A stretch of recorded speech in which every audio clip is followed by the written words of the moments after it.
আপনারা জানেন আমাদের প্রিয় নেতা, গণমানুষের নেতা, একাদশ জাতীয় সংসদ নির্বাচনে যিনি ধানের শীষ প্রতীক নিয়ে নির্বাচন করেছিলেন, তৎকালীন স্বৈরাচার সরকার যে নির্বাচন প্রতিহত করেছিল, আমাদের সেই প্রিয় নেতা দীর্ঘ 17 বছর আন্দোলন সংগ্রাম করতে গিয়ে যে সকল নেতা কর্মী মামলার শিকার হয়েছেন, তাদের পাশে ছিলেন আমাদের সেই প্রিয় নেতা ডক্টর এম এ মুহিত ভাইকে।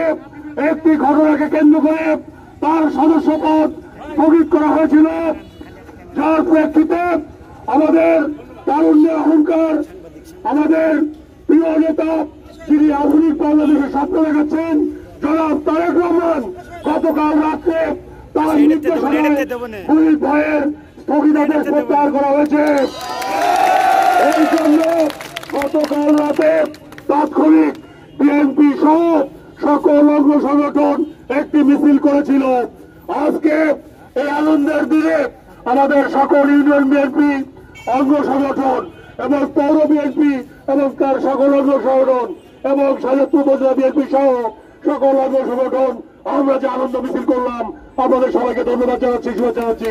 প্রিয় ভাইয়েরা, এ পর্যায়ে আপনাদের সামনে গুরুত্বপূর্ণ বক্তব্য রাখছেন আমাদের প্রিয় নেতা, এই বয়সে যিনি মাঠে থেকে নেতৃত্ব দিচ্ছেন, উপজেলা বিএনপির সাবেক সভাপতি জননেতা জনাব ইকবাল হোসেন হিরু ভাই বক্তব্য রাখবেন।